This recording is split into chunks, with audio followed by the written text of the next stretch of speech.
কিডনির রোগে শুধু ওষুধ খেলেই হবে? না, ভুল খাবার আপনার রক্তে পটাশিয়াম এতটাই বাড়িয়ে দিতে পারে যে হৃদস্পন্দন পর্যন্ত অনিয়মিত হয়ে যেতে পারে। কিন্তু সুখবর হলো বেশ কিছু খাবার আছে যেগুলো লো পটাশিয়াম, অর্থাৎ কিডনির ওপর কম চাপ ফেলে। এইগুলো কিডনি রোগীদের জন্য ভালো। আজ বলবো সেই 9টি খাবারের কথা। 1 নম্বর হলো ফুলকপি। ফুলকপি ভিটামিন সি, অ্যান্টিঅক্সিডেন্ট এবং ফাইবারে ভরপুর। অনেক সবজির তুলনায় এতে পটাশিয়াম অনেক কম থাকে। সেদ্ধ বা হালকা রান্না করে ফুলকপি খাওয়া ভালো।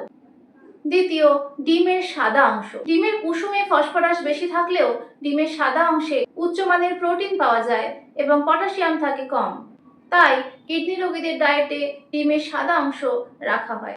3 নম্বর, সাদা ভাত। অনেকেই মনে করেন ব্রাউন রাইস সবচেয়ে ভালো, কিন্তু কিডনি রোগীদের জন্য অনেক সময় সাদা ভাতই ভালো বিকল্প, কারণ এখানে পটাশিয়াম ফসফরাস তুলনামূলকভাবে কম থাকে। 4 নম্বর, বাঁধাকপি। বাঁধাকপিতে আছে ফাইবার, ভিটামিন কে ও ভিটামিন সি। এটি কম পটাশিয়াম যুক্ত একটি ভালো সবজি এবং বিভিন্নভাবে রান্না করে খাওয়া যায়। 5 নম্বর, লাল ক্যাপসিকাম।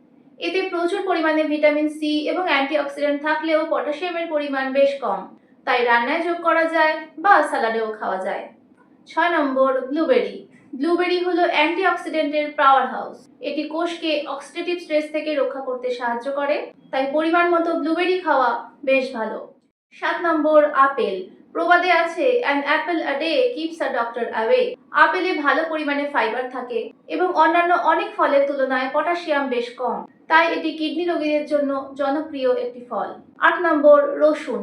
রসুন শুধু স্বাদ বাড়ায় না, এটি একটি ঔষধি। এটি লবণের ব্যবহার কমাতে সাহায্য করে। উচ্চ রক্তচাপ বা কিডনি রোগীদের জন্য লবণ খাওয়া কমানো খুবই গুরুত্বপূর্ণ একটি বিষয়।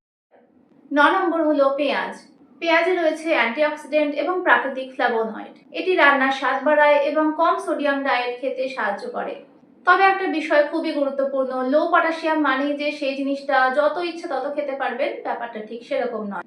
কিডনি রোগের প্রকৃতি, রক্তে পটাশিয়ামের উপস্থিতি, সোডিয়ামের উপস্থিতি, ফসফরাসের উপস্থিতি এবং ডাক্তারের পরামর্শ অনুযায়ী ডায়েট পরিবর্তন হয়। তাই কোনো ভিডিওর তথ্য দেখে নিজের ডায়েট পরিবর্তন করবেন না। কিডনি রোগের ক্ষেত্রে অবশ্যই ডাক্তারের পরামর্শ মেনে চলবেন। খাবার দাবার সংক্রান্ত অনেক তথ্য জানতে গেলে সাবস্ক্রাইব করে রাখুন। এই ভিডিওটা ভালো লাগলে লাইক করে দেবেন।